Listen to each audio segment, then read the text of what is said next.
Pada setiap pembahasan tentang wanita Kazakh, sudah barang tentu dapat dengan mudah memuji kecantikan mereka.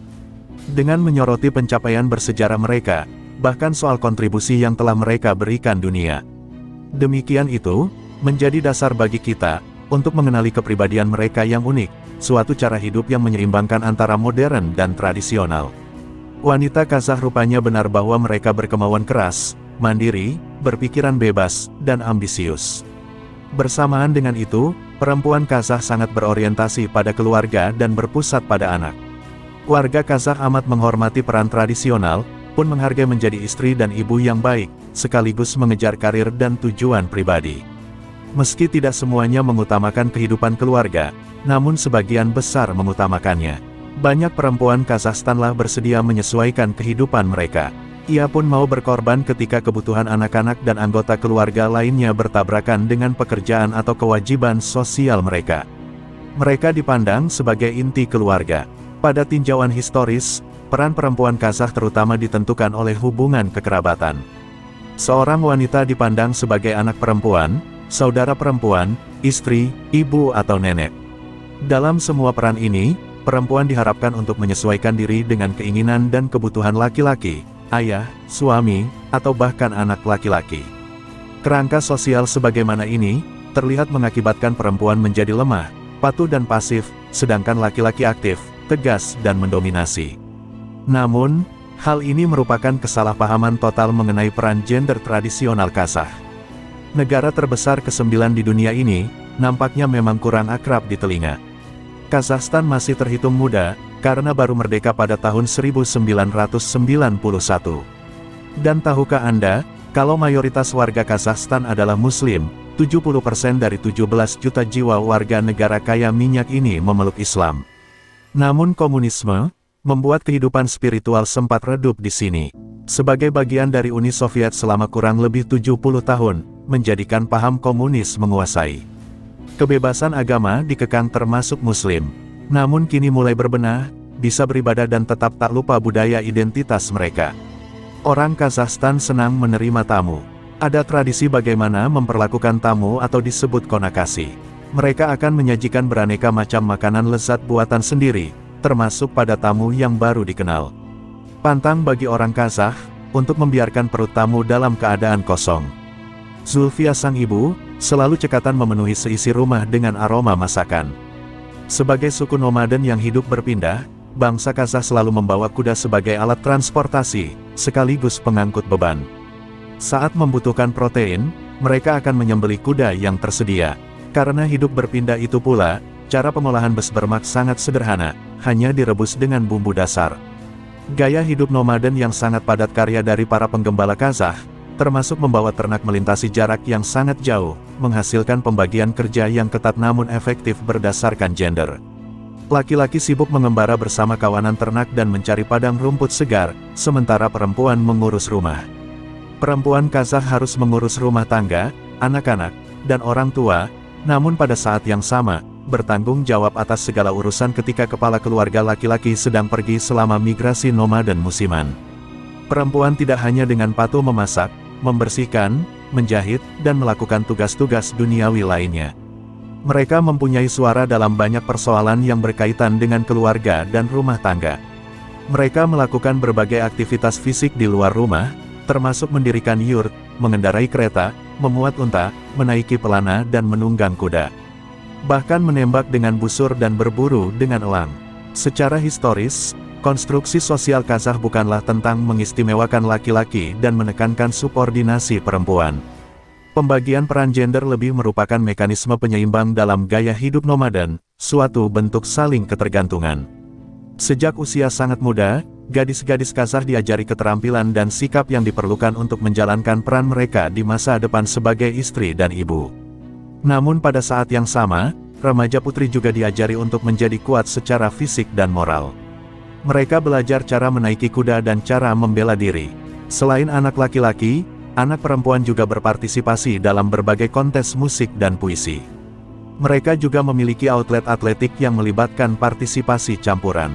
Misalnya, Pacuan kuda jarak jauh Kazakh yang terkenal yang dikenal sebagai baiga dan tradisi olahraga berkuda seperti kisku, mengejar dan mencium seorang gadis tidak dapat berlangsung tanpa seorang gadis muda berpartisipasi secara aktif di dalamnya.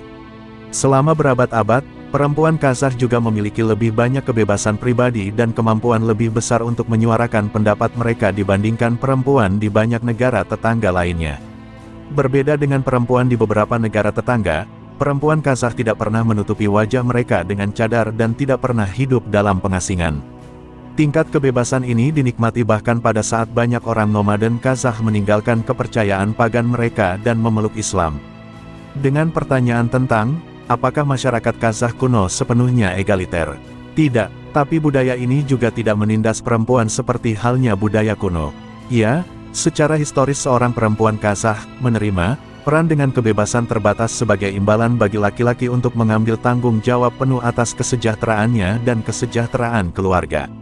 Namun, perempuan tidak pernah harus mendapatkan izin suaminya untuk berpartisipasi dalam urusan sosial dan publik dan mereka tidak pernah harus meminta suaminya untuk memberi mereka hak untuk berkomunikasi dengan anggota laki-laki lain dalam keluarga mereka, sebuah praktik yang umum dilakukan di beberapa negara terdekat.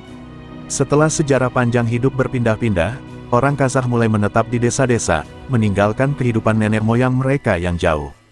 Perubahan ini mengakibatkan ditinggalkannya norma-norma, subordinasi, sosial yang telah ditetapkan antara laki-laki dan perempuan Kazakh untuk mempertahankan kehidupan penggembala nomaden. Meskipun sebagian dari perubahan gaya hidup ini merupakan kemajuan alami dalam masyarakat, sebagian besar proses tersebut dipaksakan oleh rezim Soviet yang bersikeras melakukan sedentarisasi kaum nomaden. Ada kesan magis saat mengunjungi ibu kota Kazakhstan, Astana. Kota seluas 1.200 km ini berkembang di atas padang rumput terluas di dunia. Di tengah rimbunnya pepohonan, Astana berkembang sebagai kota dengan bangunan berarsitektur futuristik. Salah satunya ialah Khan Satir, bangunan mall berbentuk tenda yang dirancang oleh Norman Foster. Foster juga menjadi arsitektur Istana Perdamaian, bangunan piramida kaca setinggi 60 meter. Ada juga Central Concert Hall yang bangunannya mirip bunga yang sedang merekah, kantor presiden yang mirip Gedung Putih, sampai menara lollipop setinggi 100 meter Baiterek. Bangunan-bangunan berbentuk ajaib itu baru ada sekitar 15 tahun yang lalu. Pada tahun 1997, Presiden Kazakhstan Nursultan Nazarbayev memindahkan ibu kota dari Almaty ke Astana, kota yang sebelumnya bernama Akmola. Astana pada awalnya berupa padang rumput hijau yang datar dan luas. Hanya sungai Ishim yang melintas di tengahnya. Kawasan ini tadinya merupakan penjara Soviet. Saat ini Astana dikenal sebagai kota fiksi ilmiah karena keberadaan bangunan-bangunan ajaib itu. Turis mancanegara, terutama yang menggemari arsitektur, semakin banyak berdatangan ke sini. Terutama juga setelah Kazakhstan membuka keran bebas visa ke beberapa negara, salah satunya Indonesia. Arsitektur Astana terlihat tidak umum, namun tema Kazakh sebenarnya meliputi setiap bangunan yang ada. Baiterek dibangun dengan tema legenda lokal, pohon kehidupan, yang memiliki telur emas di puncaknya. Central Concert Hall sengaja dibuat menyerupai instrumen tradisional Kazakh yang dikenal sebagai dombra. Sejak menjadi ibu kota negara, populasi di Astana meningkat lebih dari 2 kali lipat menjadi 750.000 jiwa. Meskipun kota ini semakin berkembang, bangunan besar baru ada beberapa dibandingkan gedung atau rumah yang berukuran lebih kecil. Pemandangan sepi sudah pasti terlihat. Central Concert Hall adalah salah satu gedung konser terbesar di dunia dan menampung 3.500 penonton. Sementara Astana Arena menampung 30.000 orang. Anda harus memahami latar belakang Kazakh untuk mendapatkan gambaran yang lebih baik tentang pandangan dunia kami. Kami adalah peradaban nomaden yang berkembang selama ribuan tahun di bentangan luas Rasia. Ruang bebas lebih mengesankan bagi pola pikir Kazakh daripada kemacetan dan keramaian yang ditemukan di banyak pusat Eropa. Dalam banyak hal, Astana terlihat seperti proyek hobi Nazarbayev. Di puncak Baiterek, yang dibangun dari sketsa Nazarbayev, pengunjung dapat menyentuh sidik jarinya yang berlapis emas. Dan setiap tahun perayaan ulang tahun Astana bertepatan dengan ulang tahunnya. Namun, para pendukung Nazarbayev berpendapat bahwa Astana bukan simbol egonya, melainkan ambisinya untuk bangsa Kazakhstan.